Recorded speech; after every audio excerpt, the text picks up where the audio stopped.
Desde su exilio dorado en empresas y organismos financieros de Estados Unidos, Ernesto Zedillo reaparece como el nuevo guía moral de una derecha extraviada, molesta, derrotada ante la mayoría del pueblo y dicta cátedra de autohalagos. 1. Es mentira que Ernesto Zedillo creó un poder judicial independiente y garantizó la división de poderes. El 1 de noviembre de 2024, Ernesto Zedillo publicó un artículo en el Washington Post en el que asegura que con su reforma de 1994 consiguió un poder judicial independiente, omitiendo que fue un decretazo del mismo Zedillo el que rediseñó la Suprema Corte de Justicia y que 30 años después, alrededor del 70% de los mexicanos considera un órgano corrupto e ineficaz.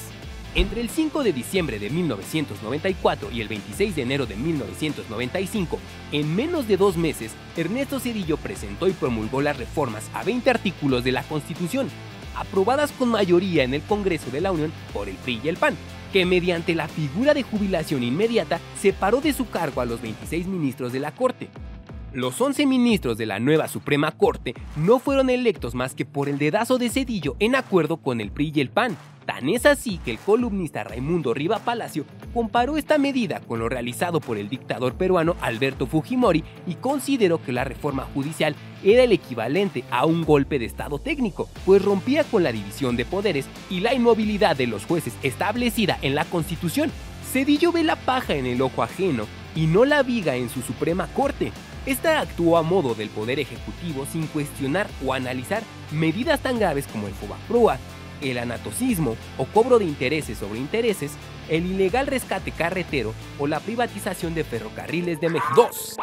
Hoy Ernesto Zedillo se presenta como el salvador de la economía mexicana luego de la crisis de 1995, pero esto es mentira. Zedillo, el PRI y el PAN endeudaron a todos los mexicanos, convirtiendo las deudas privadas en deudas públicas.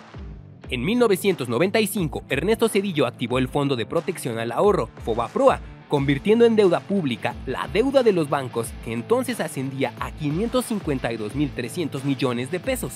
El 12 de diciembre de 1998, en contra de la voluntad popular, los diputados del PRI y el PAN aprobaron la Ley de Protección al Ahorro Bancario. Actualmente, 1 de cada 10 pesos de la deuda interna de México corresponde al FOBAPROA, la cual ya alcanza 1.096.877.7 millones de pesos. Mientras el gobierno de Zedillo rescató a los bancos, según cifras oficiales, generó 4.714.000 pobres alimentarios, propició que 4.330.000 personas entraran en pobreza de capacidades y condenó a 5.681.000 personas a la pobreza patrimonial. Los ministros heredados de Zedillo determinaron en 2005 no revisar las irregularidades del FOBAPROA en 4 bancos. 3. Las matanzas de Aguas Blancas y Acteal, los derechos humanos que Zedillo no defendió. Aunque en su artículo del Washington Post Ernesto Zedillo se define a sí mismo como un demócrata, las masacres de Aguas Blancas y Acteal lo definen de otra manera.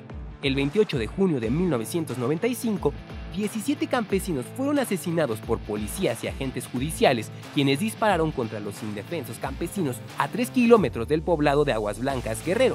El 22 de diciembre de 1997, un grupo de 60 paramilitares disparó con armas exclusivas del ejército contra un grupo de indígenas tzotziles mientras se encontraban orando dentro de una ermita, con un saldo de 45 personas muertas.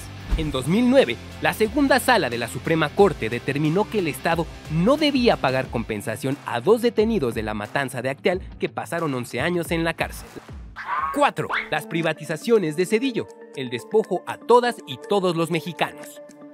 Ernesto Zedillo continuó con la política neoliberal y las privatizaciones iniciadas por Carlos Salinas de Gortari. De 1994 a 2000, Zedillo privatizó puertos, aeropuertos, minas, satélites y el negocio del gas. La privatización férrea se llevó a cabo mediante la concesión a empresas privadas por 50 años, incluida una al Grupo Ferroviario Mexicano, empresa filial de Union Pacific, en la que Ernesto Zedillo participó en su consejo de administración tras finalizar su presidencia, materializando así la puerta giratoria. Durante su gobierno, Zedillo benefició a una empresa ferrocarrilera privada y luego esta lo benefició a él. La Suprema Corte de Justicia de la Nación, creada por Ernesto Zedillo en 1995, nunca se opuso a las privatizaciones del gobierno zedillista, a pesar de que el pueblo de México sí lo hizo.